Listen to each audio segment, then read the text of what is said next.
You can get a copy of the video, but also what I will say is if you're a little bit more uncomfortable about being on video, then don't worry, turn your camera off, turn it on if you want to, only when you're speaking, just to make sure that, you know, we kind of make sure we're listening. So we're going to go through today some of the ground rules of how we are how we're going to run today's session. They're getting to know you, because this is our first meeting, which we want to kind of get to know a little bit about who you are, what is driving you to want to get involved, and we want to then have a really open discussion on the back of some of the work that we began to discuss at People for Public Services. Then we've got a blank page, because what we want to do is plan our next steps together with you. And we will literally write them as we come together. And if we decide to go forward on this journey together, we'll plan our next workshop. So, code of conduct, as always, act inclusively, respect each other's views. We all have different lived experiences, but be respectful. Challenge if you think there's a challenge there, but be respectful. Treat each other as equals. We're all adults here. So let's treat each other as equals. And most importantly, you know, let's make sure everyone understands what is happening today. The biggest problem that sometimes as the authority has, and many large organisations, is we have our own language that is jargon, and unless you're privy to that, you can be left behind. So we will try not to use any acronyms or jargon, etc., as the day goes on. I have put everybody on mute, mainly because, especially for those at the front door. So let me just plug my Alexa. So mainly because the feedback can be quite bad for people who are wearing earphones, and I can see a few people on that. If you've got a question at any point, just raise your hand, either literally wave and we'll hopefully see you, but there is the hand icon that you can put up and we will do it. And then I think a really important thing that we've kind of developed, and we know is working, because I've put Derek in it a couple of times, and we've picked that up outside of the meetings, haven't we, Derek? And that's the car park. If there's something that isn't quite part of the discussion or part of the strategy that we're looking at today, but we don't want to lose that. It might be that something else is already going on. So what we'll do is we'll car park that, we will pick it up outside of the meeting, we'll make a physical note of it, and then we will put you in touch with whoever it is you need to, who that officer is, who you might want to be working with. Or, you know, we'll pick it up if it's a brand new piece of work and say, right, how can we take this forward? So that's enough from me. So I'm going to go to getting to know you. And what I will do is I'm just going to bring up and go through in alphabetical order the people that I can see in my list. So I'm hoping, and please correct me if I say any names wrong. So I'm going to start with Alera Cowie, if you'd like to introduce yourself. Hi guys, my name's Alara. Alara, right. Hiya, I'm one of the councillors for New Parish in Franklin. Fabulous, brilliant, thank you and welcome, Alara. I'll remember that. Brilliant, thank you. So next we have Amira.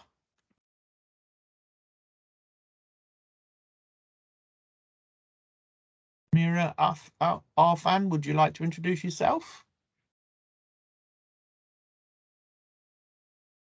Oh, hello. Yeah, my name's Amara, and yeah, I'll started new, but I'll be working with Angela. Right, cool, brilliant. Welcome, nice to have you here. And that follows quite nicely that it's Angela. Hi, good morning, everyone. I'm Angela Huggins. I'm a Safer Neighbourhoods Partnership Manager within the Community Safety Team at Birmingham City Council, and leading on this piece of work at the moment. So thank you all for joining us today as part of the workshop. Brilliant, thank you, Angela. Beatrice, hopefully you're feeling well enough to at least introduce yourself today. Hi, and it's really nice to have you back. Good morning, everyone. My name is Beatrice Mieska. I am a member of a citizen involvement team and also a chairperson of Inclusive Life Project Charity based in Birmingham. Thank you. Thank you, Brilliant. Samuel. Thank you. No, lovely to see you, Beatrice. Thank you. Next we have Derek Scott. Hi, Derek Scott, a simple citizen of Birmingham Northfield. Brilliant, thank you. There's nothing simple about you, Derek. Honestly, mate, it's brilliant. It's always a joy to have you here. So I'm hoping again. Oh, it's all moving around. Right, it's D. I know you signed it as D, but I would love to know. I will let you, D Morgan, tell me how to pronounce your name correctly. So please. Okay, my first name is pronounced as Dinifi. Right, that's what I thought it was. Okay, But yeah, but brilliant. everyone, Thank please you. feel free to call me D. That's fine. And I work at Birmingham City University in the mental health and wellbeing team, and also a resident from Birmingham City Council in Bartley Green. Brilliant, great. Thank you. Really lovely to meet you, and thank you. Nice to meet you all, guys. Yeah, right. Donna. Hi, my name's Donna, and I'm a citizen in Birmingham. Yep, thank you, Donna. Great to have you here as well. So although it is in alphabetical order, because of the name that is coming, your surname's coming first, Rodney, you've managed to jump the queue. So would you like to introduce yourself, Rodney? Hi, morning. I'm Rodney Garns. I'm a student at the Aston University in the area of crisis and disaster management. Hence, my interest in some of these strategies and dealing with what are potential crises here. But Brilliant. I am actually a citizen of Barbados, really.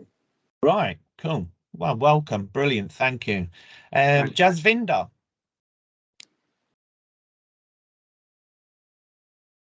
Morning there. Hello, everybody. I'll put on my camera so you can all see me as well. My name's Jasvinder Kaur. I'm part of the actual business support team. For me to join this meeting basically is because I take a lot of minutes, and I'm currently working for the actual Birmingham and actual Solihull CCG. I thought it would be nice for me to take part in some actual training and listen to actually everybody.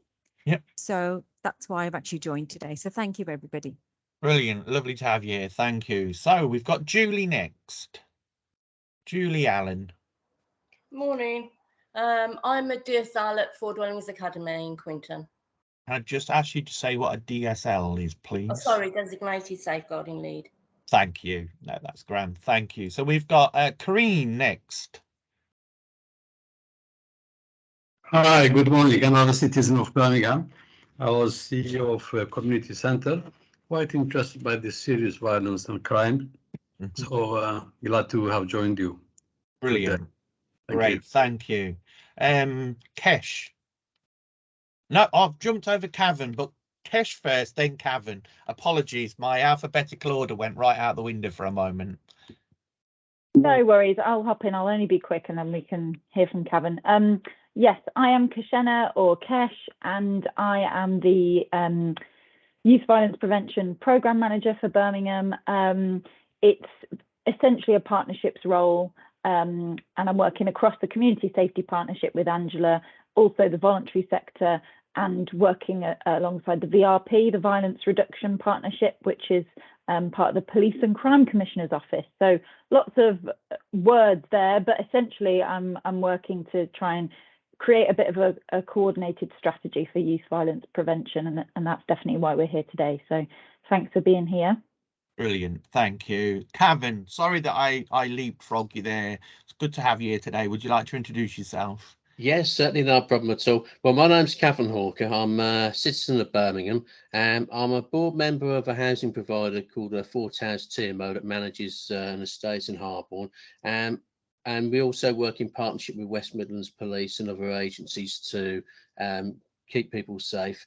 And yeah, my big interest about being here today is really concerned and quite a disappointment really about the amount of violence in Birmingham, which I think is quite sad actually. So it'd be nice to, put an input into that and be one of the many cogs in the engine that hopefully gets us a solution to these problems. Brilliant, thank you, Cavan. Well put, thank you. Lisa. Good morning, my name's Lisa. I'm a citizen and part of the People in Public Services, and I've been for the past couple of years. Just interesting to see what's going on. Brilliant, thanks, Lise. We've got Kim next. Good morning, my name's Kim Llewellyn. I work for the Advanced Customer Service team for the Department of Work and Pensions, dealing with all the benefit lines. It's basically a safeguarding type role, but we can't call ourselves safeguarding because of council and police, but Advanced Customer Support team is the same thing. Yeah. And it's lovely to be with you all this morning. Grand, thank you very much, Kim, and welcome. I've got Mr. Ali next. Morning, morning everyone. Mr. Ali here. So I'm a bit of a busybody around East Birmingham, around B8. So I have my own youth hub, Phoenix Youth Hub, that's been recently opened in collaboration with a local church. I run my own football academy, Jabs B8 FC. I also am part of Alum Rock Community Forum, and also the largest mosque in Alum Rock as well. So a number of things, and it's a pleasure to be here. Thank you. Brilliant, that's great. Really nice to have you here. Thank you. So I'm gonna go to Shardesh. Apologies if you would like to correct me, which I probably, and then I will learn in future. But thank you, please. Okay, it's all right. Shadish. Shadish, right? Thank you. Yeah, I apologise. Okay. Yeah. So yeah, I'm like Mr. Ali. Hi, Mr. Ali. I know him really well. I wear a number of hats. So I'm here today representing Green Square Accord. We run domestic abuse provision in Birmingham, commissioned by local authority. Yeah. I also am Director of Services at Seek Women's Aid, just very recently been commissioned by West Midlands Police through the Victims Fund and Birmingham City Council through their New Burdens grant. And part of that work will include prevention work, because we got a lot through, so working in schools as well. And then I have my own very small company, which is called Gender Equality Matters. Since 2018, been working to provide resources to schools and charities who are doing work within schools. So these come in the form of board games and children's workbooks. So working with children as young as 5, talking to them about healthy relationships in a very child-focused way, bullying, harassment for the younger children, sort of positive behaviours, and then domestic abuse and healthy relationships for older children. So talking about what it is, how serious the problem is, where they can get help and so on. And it's all done in a very interactive way using these board games and so on.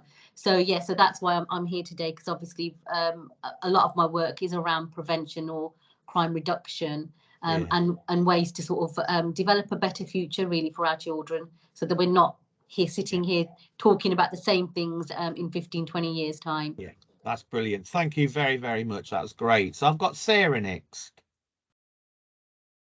Hiya, my name's Sarah. I work for Bernardo's Children's Centres in the Northfield District. Brilliant. Welcome. It's good to have you here. Got Sean next. Hi there, Sean Monaghan. I run an organisation called Safer Now, which is around supporting professionals with their sort of practice development for working with young people who commit harm, but also who are victims of exploitation, trafficking and violence. I used to run the hospital-based violence interruption models. So when a young person would come into hospital through things like a stabbing or a shooting, supported through one of our services. And I'm glad to be here. Thank you. Yeah, brilliant. Great to have you here. So we've got Simon next.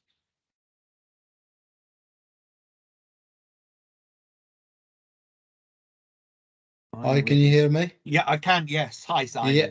Hi, my name is Simon Yosef. I'm a social worker and work for Birmingham City Council within the SIT team. It's Specialist Impact Team. Yeah. When I see the serious violence crime strategy, I was just curious to know about it, because my first degree was in criminology, where I'm always interested to hear about crime where there is a consistency in the seriousness and nature of crimes in our society, whilst we are struggling to basically decrease or manage this problem. So I'm really curious to know about this strategy. Great, brilliant. Thank you, Simon. Welcome. And last but definitely not least, we have Viren and probably Sharda, or one or the other, but I've got Viren and Sharda down on my list. So if you'd like to introduce yourself, guys. Hi, good morning, Simon. Good morning, everyone. Yeah, it's Viren and Sharda. We're part of Citizens Forum with Simon and a citizen of Birmingham. So Simon, Sharda is here, but she's a little bit tied up with the neighbors. No, that's cool. That's brilliant. It's good to have you both here. And thank you, everybody. I think it's really important if we're going to kind of hopefully begin to, you know, move forward collectively together and do this. We want to kind of understand, and it will take a while to understand where each one of us is coming from, our own journeys, etc. So I wanted to give that extra bit of time today to kind of go around and just get a bit of a feel for, you know, who we all are. So hopefully we have a slightly better understanding now. So what we're here for today, and we've been kind of discussing this between the three of us, myself, Kesh and Angela, and really again what we want to do is open up a dialogue and open up a discussion more than anything else today. So we want to look at people for public services. We did, you know, with Angela and Kesh presented the kind of themes which will pop up in a minute. We talked about, do we want to set priorities of look for, you know, where there might be some quick wins or where gaps exist or where things are already happening, because there is so much that's already happening in this space that it isn't just that the strategy is going to do it on its own. It's going to link in with other things. And then think about, you know, how we're going to communicate this work out there to wider across Birmingham and get that wider buy-in. And then if there's anything else, like I say, that we kind of want to bring up today, you know, we'll have that time and space. So I'm going to ask Angela or Kesh if they just kind of want to just kind of go through again, and then we'll pause for a minute. The kind of the workshop themes that kind of came out of the People for Public Services, and I'll hand over to whoever comes in first. It's Angela. She beat you to it. Yeah, there you go. So I'm kind of taking it maybe that people were at that meeting, and if anybody wants any kind of background to where we are now, just kind of give me that indication, because I don't want to make an assumption that everybody knows how we've got to where we are. Yeah, but he raised yes, a hand. please, Angela. Yeah. So just to kind of quickly set that scene. So the strategy that we are looking to develop sits within the context of what's been identified as increased serious violence, which occurred over a period of time. So 2014 up through to 2018, there was an increase in what has been defined as serious violence, and I'll come back to what we mean by that. And the government then put out a strategy and made a commitment that it would introduce what's called the serious violence duty. Under that duty, there's a request for us to work as partners, which is where the partnership working priority comes from, and that no single agency or no single organization or person can address the issue around serious violence, that it has to be, or it should be, a partnership response to try and tackle the complexities around serious violence. And as part of the serious violence duty, which is due to come in 2023, it's currently going through a period of consultation. There's an expectation that we define what we mean by serious violence. And there is an outline of what is meant by violence. And then there's within the serious violence duty an outline about what they mean about serious violence and how you then define serious violence, and some of the things that might be captured, such as homicide or knife crime or gun crime, and that it takes place in public spaces. But alongside that, there was a question about, well, what do we do around issues to do with domestic abuse and sexual offences, and how do we look at that? So we need to consider as part of this strategy how we respond to those issues. And there is work being done around a it's called Violence Against Women and Girls Strategy, and we as a city already have a domestic abuse strategy, so we need to understand how all these strategies would work together. Some of the things that we talked about, or that we've kind of looked at in terms of what we might want to consider as part of the strategy, are the issues that are listed on this PowerPoint. So how we respond to those people experiencing violence, but also those people involved in undertaking the violence. Should we be more aware of the circumstances that have led to that individual either becoming a victim of violence or being the person that instigates that violence? And should we respond in a more trauma-informed way? So we understand the potential trauma that that person has also experienced, but also the potential trauma that might be experienced by the wider community, having seen some of that violence play out on the streets. And then obviously the whole thing about how do we reduce reoffending? So if somebody's reoffending, what support should we be considering to try and stop that process of somebody potentially reoffending? And then a big part of developing these strategies about understanding what the communities would like to see in a strategy, but also the experience that people have within their own local areas of serious violence. And for some people, that might be more significant than for other areas, but it's about us working with communities to understand what that looks like, and then potentially also to develop what communities see as a response to the violence that's playing out. And then we've done some work with young people, and we did a survey with the young people through the Youth City Board. One of the things that came up through that survey, amongst a number of things, was how young people see certain media as perpetuating their fear around violence, and what potentially we might be able to do about that. And then there's a whole agenda around the mental health and the trauma that people experience as a result of the violence, and what as a city, so it's not just what we're doing, but what the city's doing to respond to that. And then obviously the issue around gun crime and knife crime, which plays out as part of some of this serious violence. And there are many other issues that have come up. These are ones that we were not clear that we were explaining them, or we would be explaining them enough. And we wanted to test them out and to see whether people felt these were the ones that we should be focusing on, or is there something else that should be a focus of a strategy like this? And that's how we came to kind of this listing, really. Brilliant. Thanks, Angela. Kesh, did you want to add anything?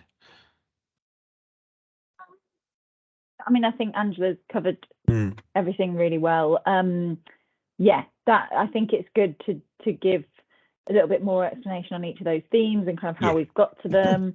But yeah, the idea being that it's going to form part of this really wide kind of city response to serious violence. And you know, from my perspective, I said earlier about my job role, so I'm looking specifically a lot of the time at youth violence, but obviously the duty and the strategy that we're putting together, youth violence is part of it, but there's obviously a lot of other forms of serious violence that we look at. So for me, it's really interesting to explore some of those a little bit further with all of you as well. So. Yeah, brilliant. Just to let everybody know, we just unfortunately have just lost Sean, who has just had a safeguarding call. He's going to try and rejoin us as soon as he can. And what I'd like to do, so I've dropped that list into the chat, and what I'd like to do is stop sharing the presentation and give you a chance to kind of come back and see what you think. I saw many people nodding or thinking, etc.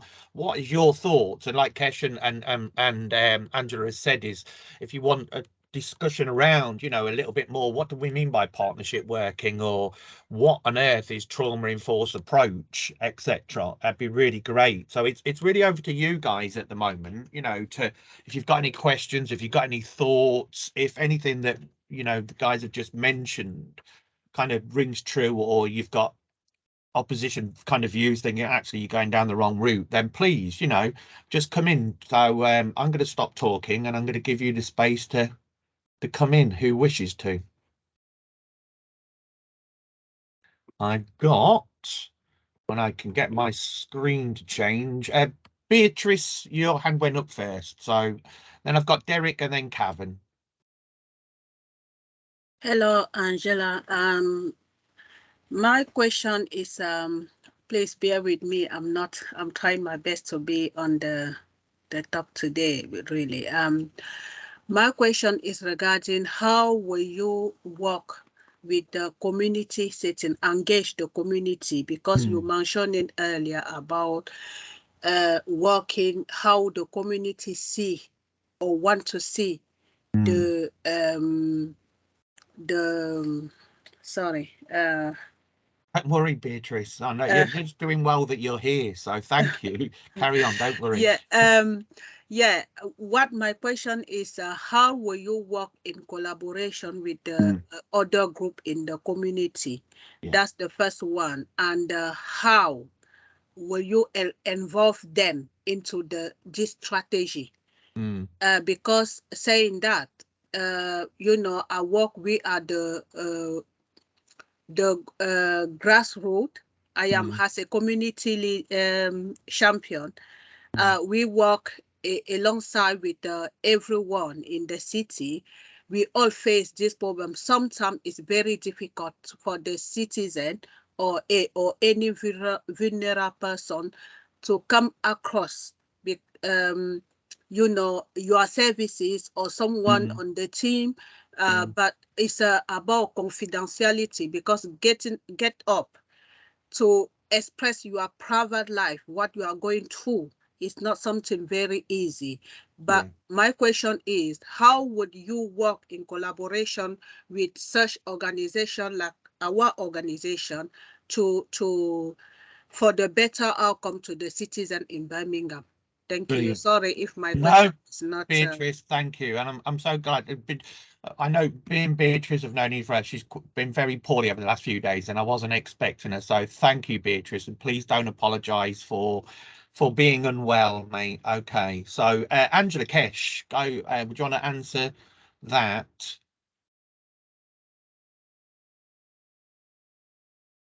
So thank you, Beatrice, and again, thank you for joining us today as well. The sessions that we're doing with you as part of this group is us trying to take this out into the community, and recognizing that there are lots of community groups that are established across the city, and we'd like to understand from as many of those groups as we can what they feel the issues are. But equally, we need to be able to maintain that engagement at a more local level on a day-to-day basis.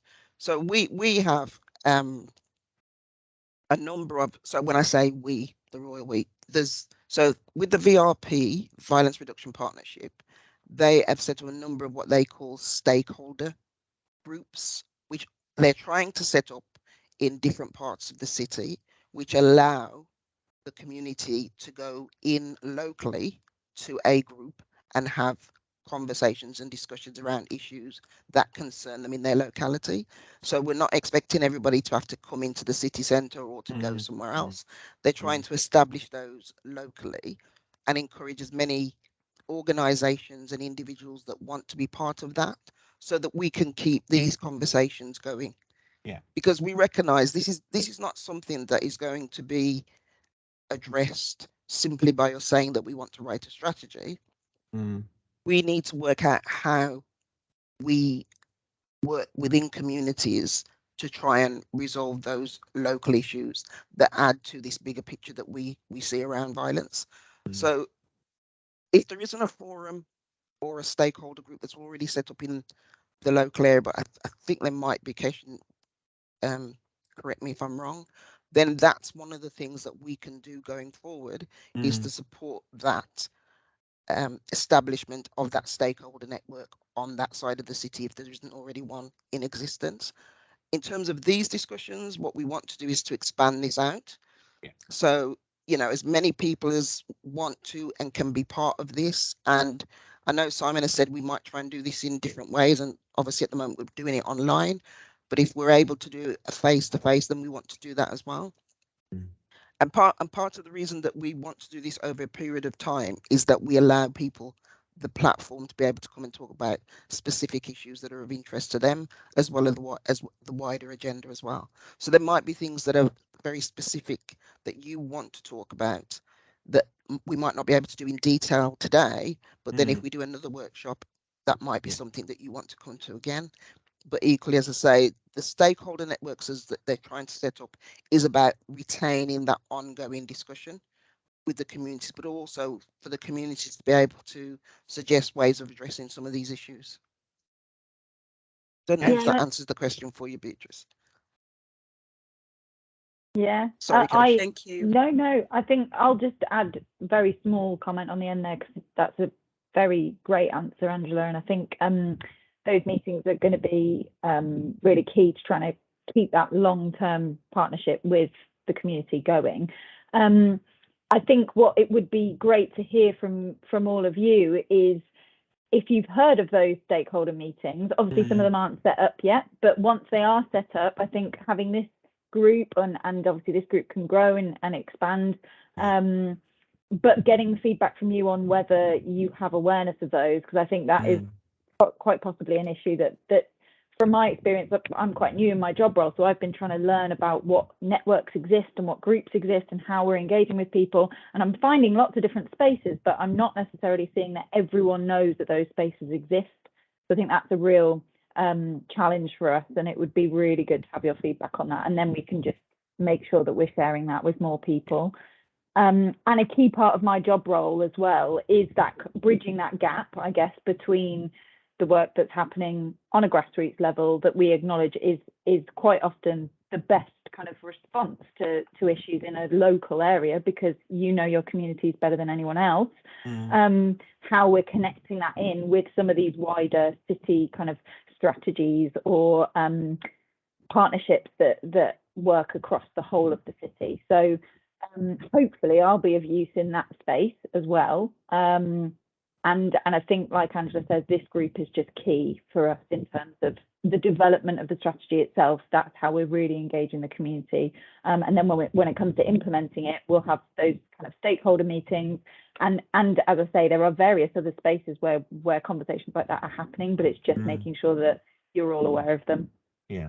Brilliant. I think, and then the other thing, what I will say is, I'm not going too far on the other slides yet, is that what we want to do at during these first few meetings is kind of set out the you said we did, i.e. you've said, so as a result we will do this, and continuously feed that back into you, so you have that overview and scrutiny in many ways of every meeting, everything that's going on, so you can always hold us to account. So absolutely.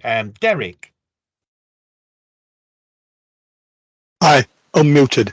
An organisational question initially. I've got two pocket files, transparent pocket wallets. One's got a document in headed keep in touch, can you help develop a new early intervention and prevention programme for Birmingham? And then I've got this one we're in now, preventing and reducing serious violence and strategy. So am I right in saying the first one is like an overarching thing, and then this one we're on today is a level down? It's a really good question, actually, because Donna's asked a similar question in the chat. Are we involved with the early intervention and prevention strategy that's been going through commissioning at the moment? I'm going to let Angela answer if that's okay, and if because I think they are separate but do kind of sit together. Thank you for that question, Derek. That's great. So Derek and Donna. Yeah, so please. The early intervention prevention is an approach that the city is looking to take, so that we get in early around a number of issues and we try and respond to them before the person reaches crisis. And clearly serious youth violence is one of them, and serious violence is one aspect of that. And I should have probably said at the beginning, we're writing this as a serious violence reduction strategy, but we recognise there are a number of other strategies that are in the city that will respond to some of the issues that come up. Early intervention and prevention is a major part of what we need to do around serious youth violence, but it's also recognised by the city as needed in other areas as well. So we will try and make sure that there's links with a number of strategies, that being one of them. There's a strategy that's being developed, as I said, around the violence against women and girls. There's a domestic abuse strategy. There's a drugs prevention strategy that's being developed. So all of these various strategies, whilst we are not looking to replicate them, we need to understand what those strategies are doing around that agenda in terms of helping to reduce serious violence. And then we need to make sure that there's a relationship between the document that's produced and those strategies that are being developed, so that we can show clearly that the strategies don't sit in isolation of each other, that they are intending to try and work and support each other. And similarly, there's the corporate plan that the council's developing has got a number of priorities within it. Some of those will clearly link into the work around serious violence and the strategy that we're developing. So there's a bit of work that's going on in the background to try and A, identify where those strategies are, and B, understand how they can all, what the linkages are between those documents and the piece of work that we're trying to do.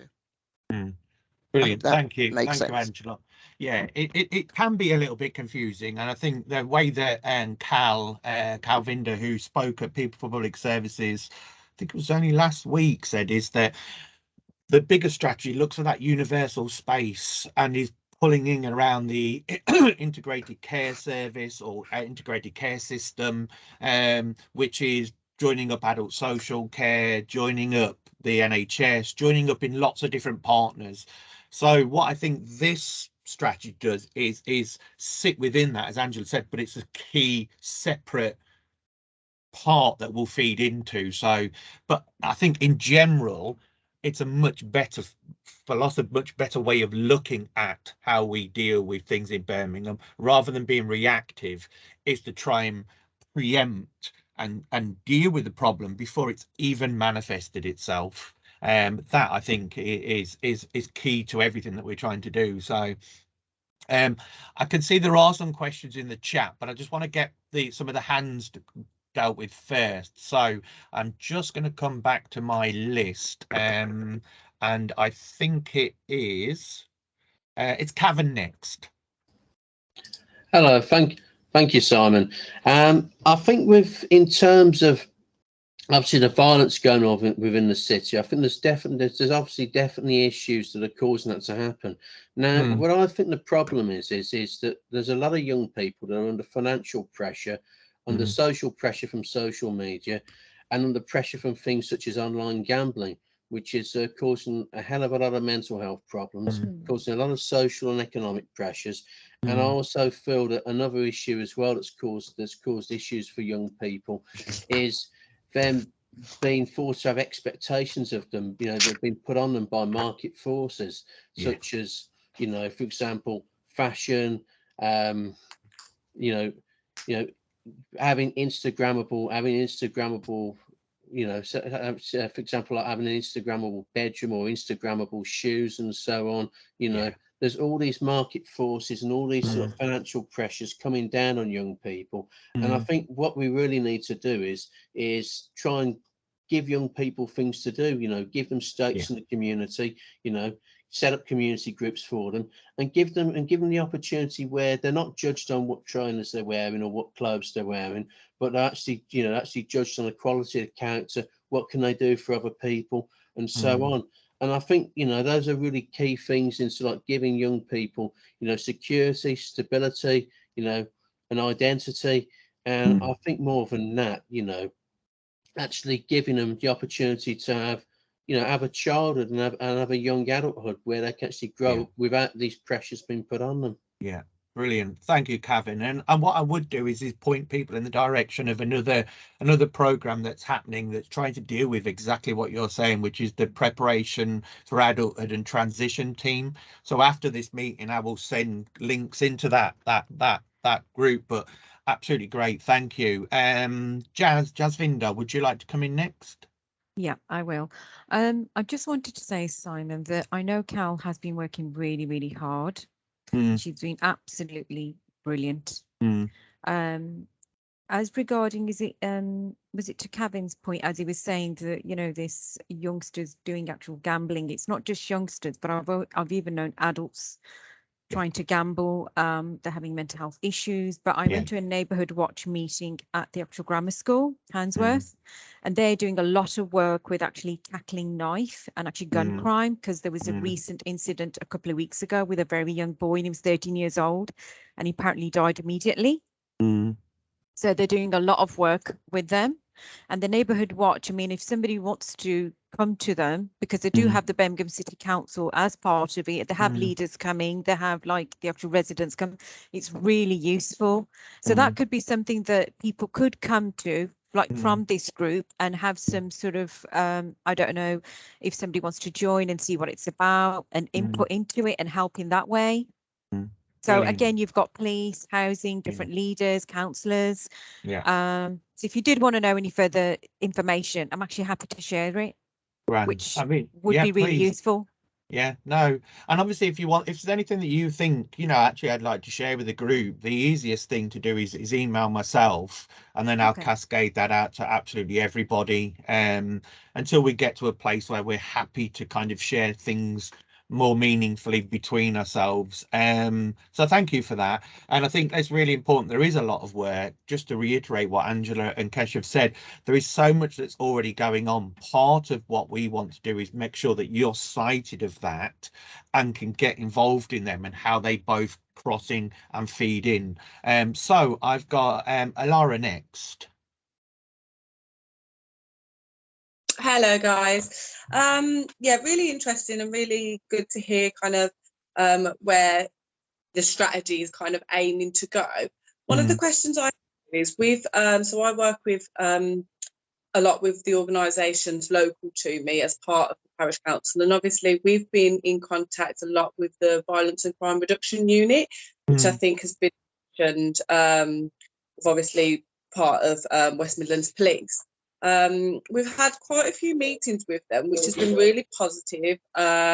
We've kind of, you know, worked out how we can collab and how we can get different organisations and, you know, doing exactly kind of what I feel this meeting might be about, is putting things in place to kind of, you know, get that early intervention. And what's happened over the past few months is I think they have had a few resignations or job switches, changes, sorry, don't quote me. And also funding has kind of been, I don't know if it's completely been scrapped or it's just kind of been taken away from certain areas. So I just really how this kind of, I know you kind of mentioned a little bit of how the groups, the different kind of groups kind of interlude, but how that one kind of, this one differs maybe or is the same as the one that the West Midlands Police are. And what funding is, you know, do we have a pot of funding? Is it going to be something that we work towards and then have to kind of pull back? And also just about areas as well, of what areas are being targeted, because I know, I mean, I'm obviously in Franklin, which was kind of, you know, high on the list, you know, as well as Kingston, Northfield, and that was one I think that the early prevention team had said, right, this is one we need to do the analysis for. And as far as I was aware, that's the stage that we was at. We was doing the analysis for the area to see, okay, how we're going to move forward. And it just had a bit of a standstill, and I just worry getting involved and kind of, you know, putting all these things in place, and then we don't make progress. So I think it's again how we, you know, where it's going and how we can maintain this engagement and actually get it off the ground, rather than it kind of being a case of, right, let's do this would be a good idea, but actually you know, can we get the youth workers here, and can we set dates, and can we do workshops, and Yeah. waffling, No, we can brilliant. get.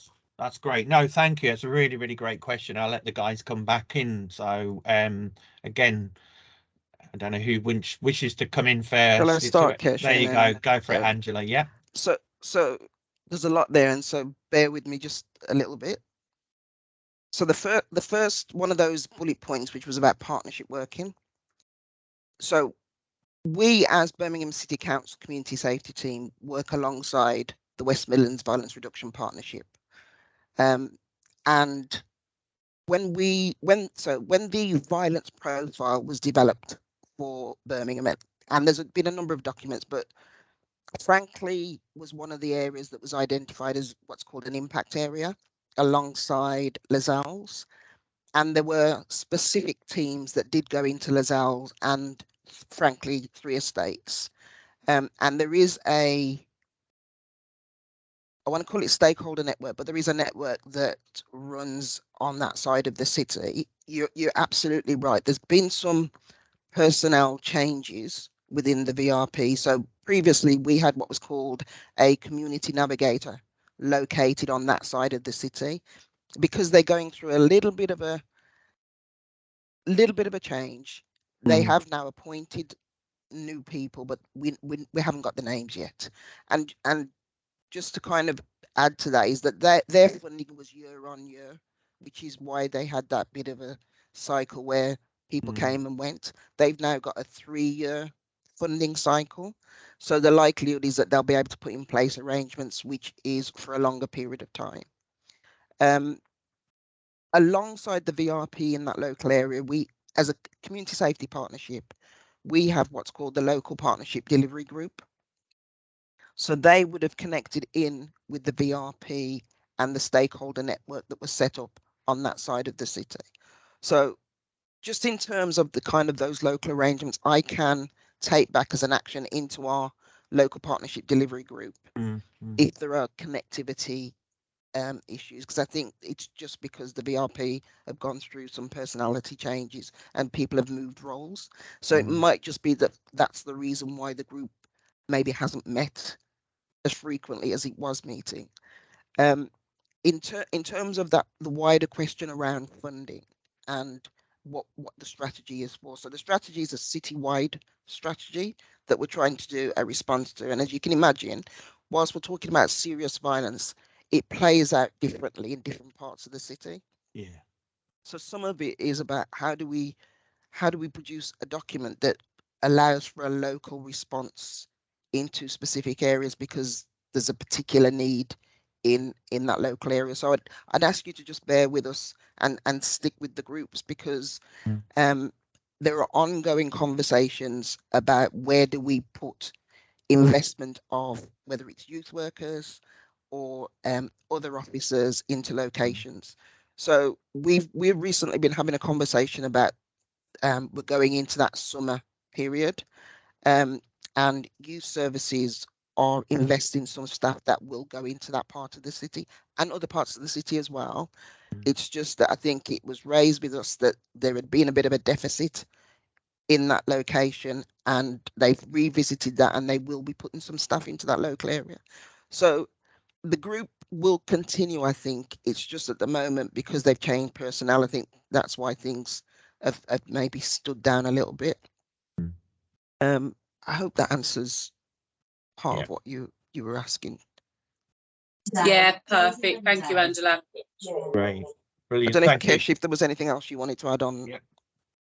No, I think you've covered what I was thinking as well, Angela. And it's interesting, isn't it? Because, you know, myself and Angela have been in lots of meetings recently, and it has been quite a recurring theme. People from the south of Birmingham kind of asking what the provisions are, and it's great to have people reminding those groups that those kind of meetings are needed and that people are wanting to contribute. And thank you for raising that, Alara, because I think it's really great to have you as a contact now for when we do have those names and we know those groups are back up and running. We can sort of check in with you, and if you've not heard anything, we can pass you some details and just make sure that nowhere part of the city kind of drops off the radar completely, because the size of Birmingham means that sometimes I think there's the potential for that to happen. So yeah, thank you for raising that. I think the other thing is as we our hope is if we kind of agree going forward, we want to really look at, so what does partnership working actually really mean, and look and build a strategy in and around that. The trauma in for all these kind of themes are where we would want to maybe have 3, 4, 5 workshops that really dig down deep into them. So it will give us that chance to, I think, look at those wider strategies. As I've mentioned before, you know, for younger adults who haven't necessarily been statemented around the special educational needs and disability, may have, you know, it might be social economic, that finds themselves, you know, that they're kind of not within a family, or they're in a district. We had a really long discussion around that many years back now, and as a result, the council came up with the potential answer around preparation for adulthood, and that would be part of this strategy. So there are already things that are existing, and that's the key. So funding in and itself is, I think, is part of this, but there's also things that are going on, and how we tap in, how the strategy works in. And what I think you guys, if you come on this journey with us, will have that wider view of, as Kevin has said and others here, that kind of societal pressure and how we can deal with that, because that would sit maybe in adult social care, in the Children's Trust. It's not a crime issue as such, but it's a trigger as to why that might happen. So again, I'll do that. So I'll stop and I will bring in Shadish. Thank you. Yeah, I think my question, one of them was similar to what Alara was asking about funding. So what I wanted to, sorry, I don't know if I've missed it there, but like with the regards to the duty, does it come with funding? Because I'm just thinking about training. We talk a lot about trauma informed, but like, you know, if you're running a football group or a youth group or something like that, a provision in the community, are people trained? And normally they run this on a shoestring or with just volunteers, don't they? They do it out of the goodness of their heart. And often there's hardly any money involved in it anyway. So how do we get those people, the leaders of those groups, trained up to a level where they're able to deliver trauma-informed practice or services? We're part of the Violence Reduction Partnership through their Faith Alliance. We were invited to sit on it through Sikh Women's Aid, because for the first time there's a specialist service for Sikh women across the West Midlands, looking at domestic and sexual abuse of victims. And we went to their conference last week, the Faith Alliance conference, and there's a lot of talk about young people, knife crime, gang violence, exploitation, but again, very little around violence against women and girls, domestic abuse. And we know that, again, even with teenagers and young people, this is a massive issue. So I think it's something that when we talk about serious crime, violence for youth people, we sort of, I don't know, VOG always gets pushed to one side for some reason. I don't know why. It's not talked about. And I know, especially part of the Faith Alliance, is probably something that people are scared to talk about as well, because nobody wants to talk about abuse that could be taking place in faith institutions and things like that as well.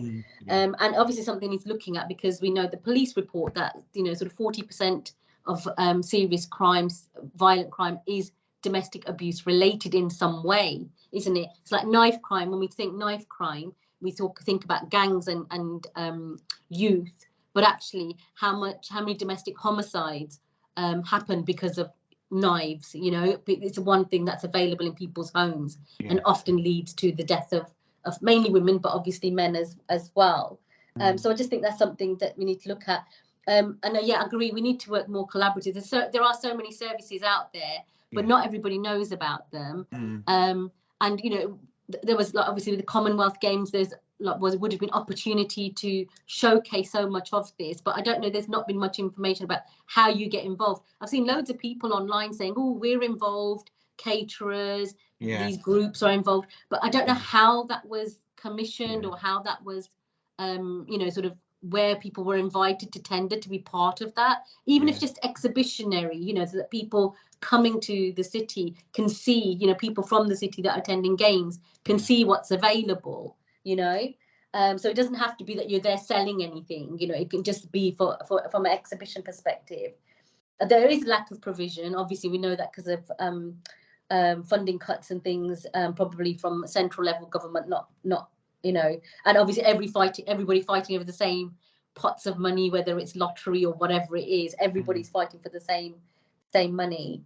And then I was just thinking that maybe we need like, you know, if people set up youth groups and things, that we could support them to have some sorts of standards, so that if, you know, if it is football, but you know, half an hour before we do football, there is a program that people have to take part in. You know, it's not just come in and play football and go home. There should be something that happens before or after, you know, you finish, so that you were able to deliver those messages. You've got a captive audience there. And if we don't take the opportunity to talk about knife crime, abuse, domestic abuse, exploitation, then, you know, and if there's a standard, people sign up to it. There may be people like us, like we get asked as we're commissioned by local authority for our social value. And maybe it should be put on us, like, we're giving you this money, but part of your social value, we want you to identify 2 youth organisations in your area for you to work with to do awareness or whatever it is. So then, you know, we connect with them. So maybe that should come through social value or something. And if there's people commissioned all over the city, then they then take responsibility to do that, you know, within their local areas. And it's just, it sort of start to create a momentum, doesn't it? Across the board. So right, that's great, thank you, Sadish. So just on that standards, in many ways, just because this literally landed in my lap yesterday, our colleagues in the Birmingham Voluntary Sectors, BVSC, which can never remember the full name, apologies if anyone on BVSC is online, they're actually looking and want to work with a whole group of citizens, again in co-production, to create a standard of what it is to be volunteers and working together in volunteering roles in Birmingham. So I think there's lots of these conversations that are going on around how we empower communities. What does that actually mean? So again, it might not necessarily sit specifically in this, but what I think this gives an opportunity is to link you in with everything else that's going on, because there is so much going on. I've never been, as a citizen involvement officer, I've never been so busy in so many different projects, getting people involved in them. So there's definitely, I think, a shift happening. But on any of the specifics, I don't know if Kesh and Angela want to come back. And then the last hand I've got is Derek. I know that some of the answers have been questions have been answered in the chat, but I'll bring you in, Derek, and then we'll just have another look at the chat. Brilliant. Thanks, Simon. Yeah, I think I'll maybe let Angela come in more specifically around the funding question, which was your first one, Sadish. But I think you've got some amazing points there, and it's great to have your thoughts on some of those more kind of creative solutions to how we kind of engage people. And absolutely agree with you, like Simon saying, about how we create some standards and some kind of frameworks around organisations that are working across the community and voluntary sector, particularly the ones working with young people, because at the moment there actually isn't a set standard. Obviously there's lots of training available and lots of those practitioners are taking advantage of resources and safeguarding and delivering really great work, but for me that's a real missing piece, is that kind of overall framework to really ensure the standards of what's being delivered. And you're not the only person to mention it, but thank you so much for raising it, because I think it'd be great to involve you in any of those kind of wider conversations, like Simon says. There was a meeting that we went to actually this week, like Angela referenced earlier, that was around kind of summer provisions for young people, and we were trying to kind of keep it focused on that, but actually naturally out of that conversation we started talking about the need for a framework and some kind of guidance there. So that's definitely something that's on certainly my radar and others as well. So it'd be really good to keep in touch with you as we sort of shape those. And And the other point that you raised, and I think Angela will probably have some thoughts on this as well, but around the kind of violence against women and girls and how that fits into this strategy. And you're so right about, you know, we don't need the stats because we know anecdotally we hear the impact on women, but we actually do have the stats to back it up. So we know that women are disproportionately affected by violence, and particularly sort of domestic violence. But it's interesting because that wasn't, to begin with, as part of the serious violence duty, violence against women and girls kind of sat separately. It wasn't originally part of it, but there has been an amendment to say that we can include that in this strategy if it fits in with how the city is managing that as an issue. So I think Angela might correct me if I'm wrong here, but I think at the moment we're still trying to kind of figure out where it's best placed to have the strategy for violence against women and girls, because it could be that we decide that it sits separately and it has its own strategy, and we know that there are already lots of services and providers and lots of other issues that we need to kind of keep working on as a city, and we kind of quote that in the serious violence strategy, but we don't necessarily tackle it and own it fully as part of that strategy, or we decide that we want to. So it's really interesting that you've raised that, because I think it's important for that to not completely slip off the radar, and quite rightly, for if people ask that question, we need to have the answer to it, I think. So I get it, it's again, a big piece of work, isn't it? I mean, violence against women and girls, it probably is a piece of work on its own, but it should sit like as in like an offshoot of the sort of serious violent crime, because it is, that's what it is, isn't it? It's a criminal offence. And I think like VOG is, we know we need that strategy, but we need it identified as a criminal offence, isn't it? And I think you know we've got to keep talking about it as sitting under that Serious Crime Act or wherever it sits, because that's where it is in law, isn't it? You know, and yes, it should have a strategy because it's so big. If you try and fit it into this one, maybe it would take over in itself, but it's got to definitely be there mentioned, and then talk about how it needs a big strategy of its own. But you know, it's we're seeing it too often. It's obviously on the rise. We've seen over the last few years West Midlands Police talking about this. You know how serious it's getting, and not enough funding goes into it anyway, because you know, say 40% of serious crime is domestic abuse related, 40% of the police funding doesn't go to domestic abuse, does it? So you know, it's an issue in itself. But and even as you know, my Seek Women's Aid work, I mean, when we did our survey last year, sort of 70% of our respondents said they experienced domestic abuse. Those are huge numbers. Or 35% said they experienced child sexual abuse. The massive numbers that need to be need to be dealt with, and these people as children have experienced this, so not even and they're talking about it now as adults, but we know it's still a problem. Absolutely. And I think that's the key, isn't it? It's maintaining those links between this strategy and this issue and other very relevant and related kind of strategies and issues, because like you say, they generate their own work and they generate their own kind of responses and kind of community organizations working specifically on VOG, for example, violence against women and girls. It's really important that if it does sit separately, we keep a connection between those. So I think it's a really good point. Can I make a suggestion, guys? What I'm getting out of it, please, Angela. But I just can I just come in? Yeah, come on, please. Yeah, go for it. Yeah. So just around the violence against women and girls, and kind of not lose the work that is already being done around that agenda.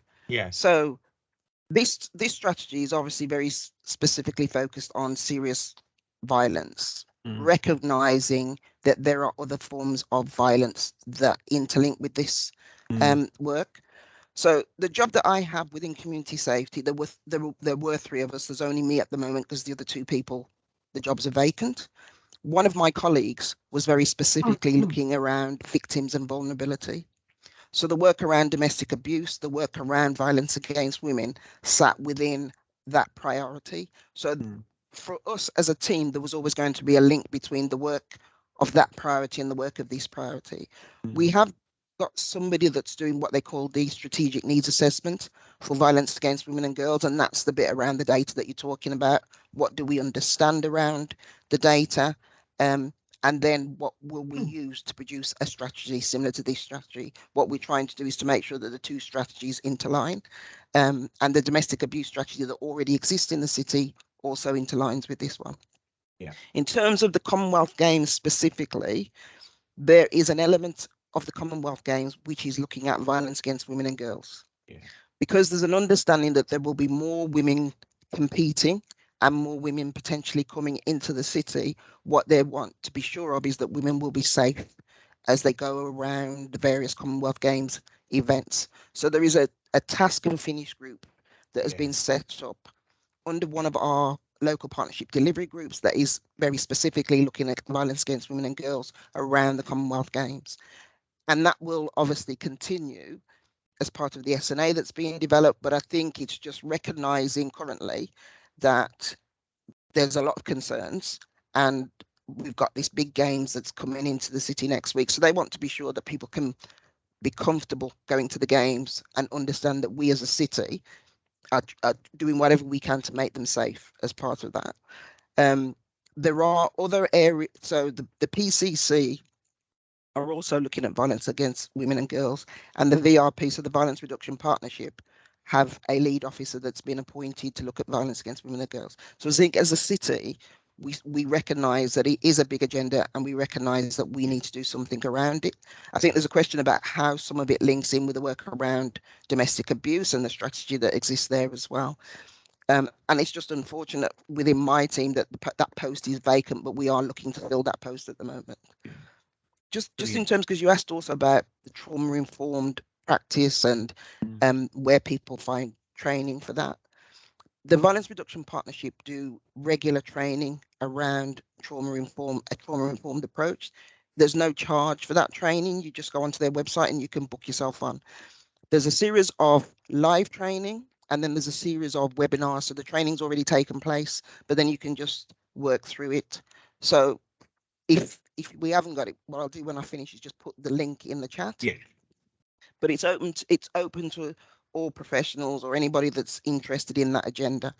And as an organisation, I think you could easily talk to them, because if you're involved with them already, I think you could easily talk to them about potentially how that might be expanded out. But there is a lot of training at the moment around trauma-informed approach, just because we want to make sure as many organisations and professionals and individuals as can be understand what that means. And then just to add that the West Midlands Combined Authority are looking at becoming a trauma-informed. So for all of us to become a trauma-informed city, but that's obviously a wider conversation that's taking place. So there's lots of conversations, I think, around the agenda, which is partly why we want to understand, should we include this as one of the priorities within this strategy, because it then fits with the thinking across the city and across the West Midlands region as well. And you asked the question about funding. So specifically with this duty, there is no discussion at the moment that we will receive funding into the city. There are, as part of the consultation around the guidance, obviously people are feeding in that if you want work to be done around this, then there should be some investment. Having said that, there is investment into the West Midlands Violence Reduction Partnership. Not all local areas have one. We've got one in the West Midlands because of the level of violence that we experienced in the West Midlands, and that's why we're one of, I think it's 18 or 20 local areas that have got a violence reduction partnership or unit, because they're not all core partnerships. And obviously they receive funding, which is about reducing violence in that local area. And we've had a number of government initiatives that have come into the city. So we've got this project called the Youth Endowment Fund, and it's a neighbourhood fund project. So there's one that is currently taking place in Lazelle's Newtown to look at what the community in that area might want to do to tackle violence in that locality. And it was selected, having looked at all the data, and that particular location was identified as a location that could benefit from that investment. There's another Youth Endowment Fund project, which is specifically working with young people. It's an action research project. And those young people are across the city, and they will look at issues around violence. They will discuss them, and then they will look at how they might want to put in place a response to the violence that they experience. So there are different pockets of funding that's coming into the city, not necessarily that we can all tap into, but it's coming in to tackle the issue around violence, serious violence, and a number of other initiatives. The VRP Violence Reduction Partnership, are a good link in terms of understanding whether there's going to be any funding available through communities, but some of it will be that they will decide to work with the stakeholder networks. That's why they're looking to set those up, to try and understand what the issues are in that area and understand how they might respond to that. And clearly West Midlands Police are also part of that partnership. We all know that we can't, as individual organisations, address any of these issues. For us to do it and to do it well, we have to do it as a city, and all of us in the city playing a part to it into that as well. But I think, as Kesh said, anybody that wants to be connected in or feeding any additional information to us, then obviously we want to have those conversations. That's part of what this is all about. Yeah. We understand that you're all out there and you're seeing things a lot closer in your local areas than we will ever be able to. Yeah. But we want to work with people who are in the local areas to understand what would suit that local area as a response, and not just try and impose what we think would be the best solution to that. So please be assured that all of these issues are being considered. And whilst we're not always talking about violence against women and girls or domestic abuse, it's not that we don't understand the link. It's that it's not directly sitting under this strategy. And as you said, we think at the moment, they might change their mind, but at the moment they think that there should be a separate strategy for violence against women and girls to recognise the seriousness of that issue, similarly to why we've got a separate domestic abuse strategy. But what we need to do is to make sure that we pull out the linkages across all of those strategies so they're not all sifting separately. And it's good that colleagues have come and had these conversations with you about some of these other areas as well, because that means that we're all thinking in the same way, that we need to be going out there and having the conversation. And similarly, so we're having these conversations with you, we're also having similar conversations with young people as well, because we need to understand from their point of view how they feel about being in the city, but how they feel about sometimes being accused to be the ones creating some of that violence when actually they may not be. You know, they're in that location, it happens. They're not always the ones that are responsible. So it's about how we kind of get the view of everybody, because that's how we're going to solve the issue. And it's not something we recognise that we're going to solve overnight. It is something that's going to take time to work with. So I'm just really aware of time now, guys. And I don't. It's been an incredible. I've got Derek to come in yet. But again, just to reiterate, this is the beginning. This is not we're not going to go away from here and then that's it. We will want to hear more and more and more. So if you don't get something today, we will want to pick that up. But what I'd like to do is kind of move as to what our next steps are after Derek has put in, just to let know people who've asked for documents. We would share everything afterwards, and we'll put that as a next steps on our kind of when we write it up together. But Derek, if you could, and keep it as concise as possible, and then what we can do is kind of collectively come together and say what our next steps are. So Derek. Okay, I'm trying to structure this. BVCSC, Birmingham Voluntary Service Council.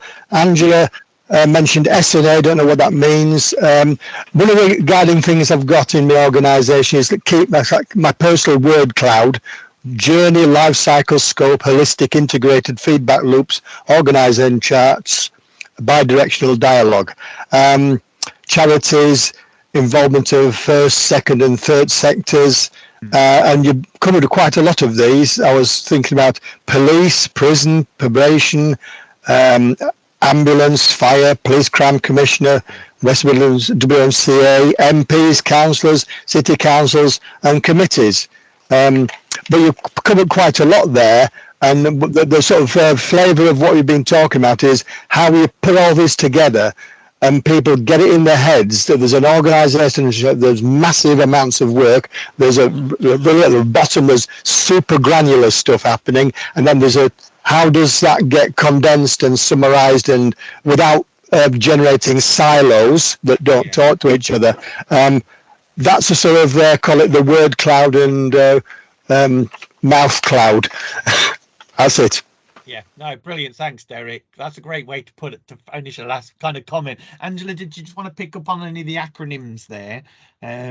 So sorry, which was the one that? Which was it SEN, did you say? I couldn't quite hear. S and A. I got it as. Yes, and A. So I might have misinterpreted. It might have been send. Yeah. Okay, no problem. No problem. Send, yeah, because I think It might have been SNA, which is a strategic needs sorry. assessment. Yes. No, that's I didn't pick up on you saying it. I tell you to be what honest, we'll do, Angela, Derek, well, when I go through the transcript, I'll find that bit, and then what I'll do is I'll send everybody what it meant, because then we'll know.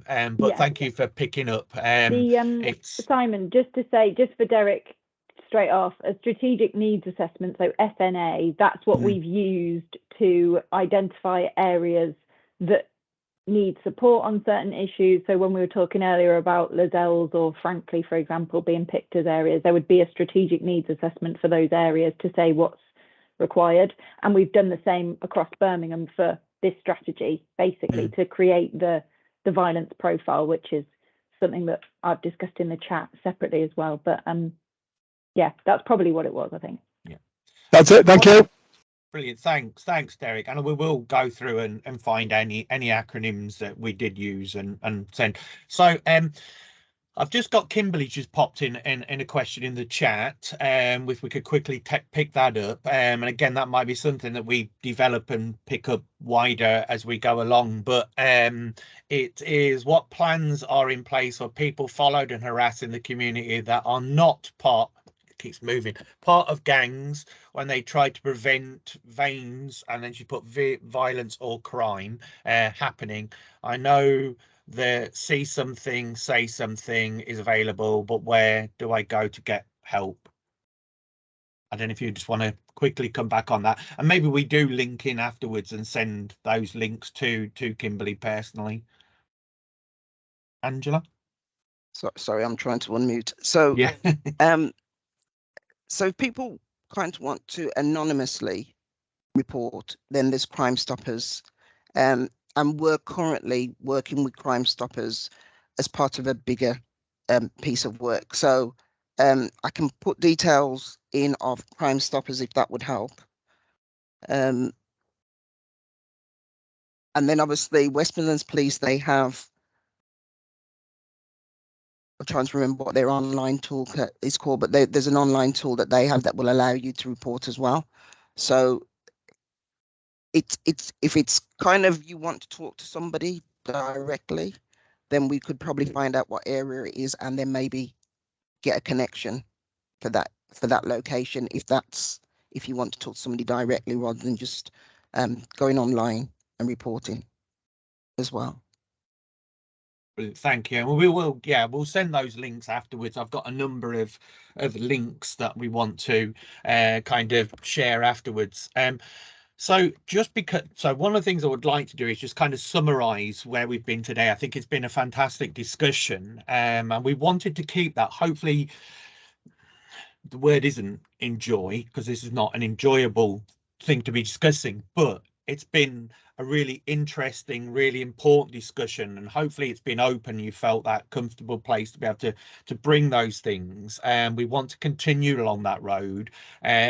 So one of the things we'd like to do is kind of plan our next steps, and I left the slide blank, and I'm going to try and do something and be clever here. It could completely go wrong. As we were talking, I think that one of the things that many people have mentioned today is work that's already going on, who's doing stuff in this communities, etc. So maybe one of the first exercises that we could do as a group of people is begin to put together, we may already have it, you can add on to it, is a mapping of already work that's going on and strategies that are taking place, because then if we've got that, we kind of have a bigger overview of what's already taking place, and we can see that.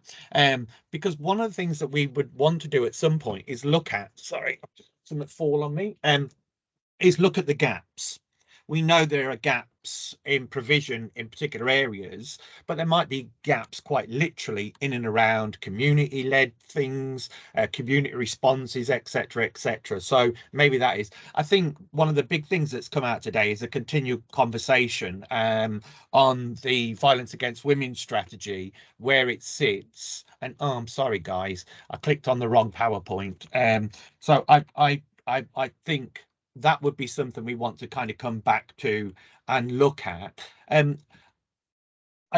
was also thinking maybe what we need to do is lay out a kind of how we're going to work together, and what our kind of parameters are, how we can work together, being open and honest, etc. And we as a team have just created a code, not code of conduct, a charter, a citizens charter for co-production, which is saying this is how you'll be treated all the way through this, and this is how we would want you to treat us, and this is how we will work together meaningfully, openly, in partnership. And maybe we want something like that where we can all agree to kind of say that's how we're going to work together as we go forward, and then look at, I think, again, beginning to start working on some of those workshops, because once we start work, then we will begin to start seeing the bigger issues, etc., etc. So if people are happy with that, I think that might be a way in the short term forward. And we, at the end of each meeting, what I'd like us to do is kind of come together and kind of summarize and say, this is what we think, this is what we're going to do next.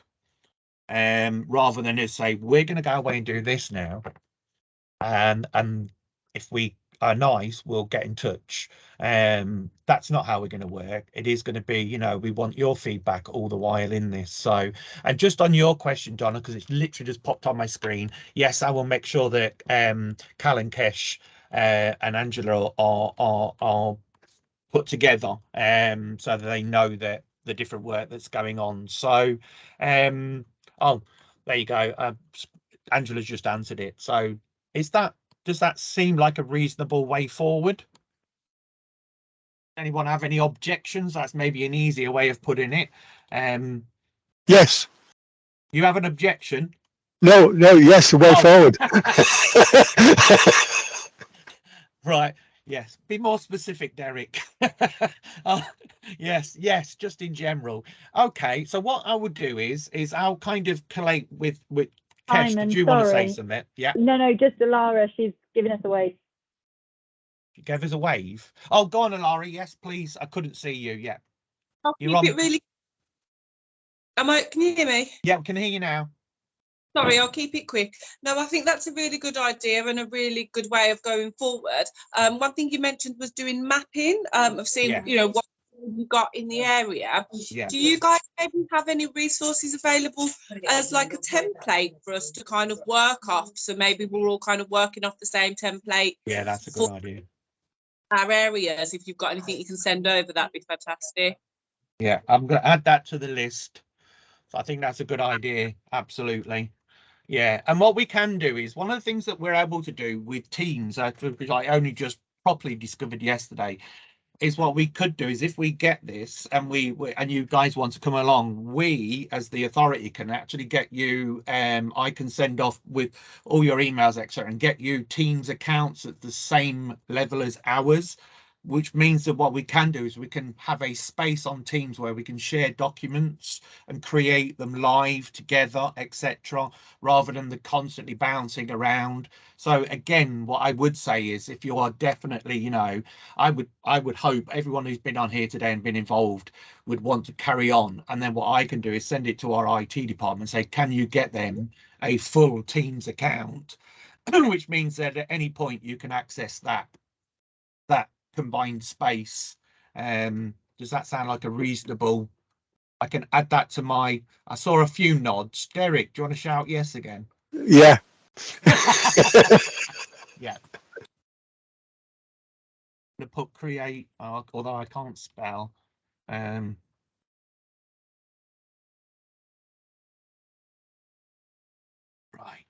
So we'll look at themes. So if you're happy, what we'll do is we'll kind of collate and send out a kind of report of today, what we've kind of got, where we want to go. We will come back to you hopefully within the next few days and say this is where we're going. It might not be me next time that comes, but because I'm actually going to take some holiday in October in August. But you know, we'll get back and get people back together as quickly as possible and continue this. So I don't know if there's any last minute things you want to say, Angela or Kesh. But from me, thank you all so very, very much. It's been a really, really interesting and really, really open discussion. And it's a great start, I think, of where we can go, what we can do collectively. Angela, Kesh, anything? Just thank you from me as well, Simon, to everybody that's taken the time to come out today, because, you know, I know people have got many more things that they could be involved in. So it's really good for us that people want to be part of this. It's really good as well to hear from that local perspective. As I say, you know, we want to understand how this is impacting in local areas, because we you know, we can get the data and we can look at the data and we can see what that tells us. The bit that we don't get is what you as the people living in that local area can tell us, and that's quite vital for us to understand how it plays out. So really looking forward to people being involved going forward. Thank you all for your time and see you all again soon. Yep. Absolutely. Yeah, I echo exactly that, exactly what Angela said. So thank you all very, very much. And like we say, look forward to working with you all. Brilliant. And obviously you've got my personal, or not my personal, you've got my work email. Some of you on this call may have my personal, but there's my emails there. Any questions, any thoughts, any time, just drop me an email. And then, you know, as I say, we'll move forward and try and get that combined space set up for us all to be able to share. And it means that if we've got a sudden idea, we can pop it in at whatever time and people will see it and we can have that general ongoing discussion.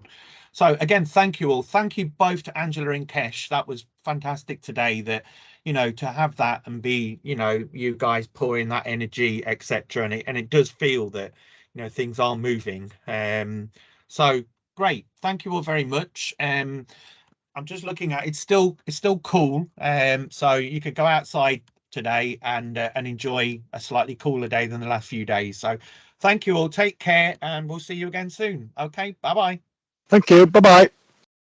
Thanks, Simon, as well. Bye. Thank Thanks, you. Simon. Thank you. Bye-bye. Thank you.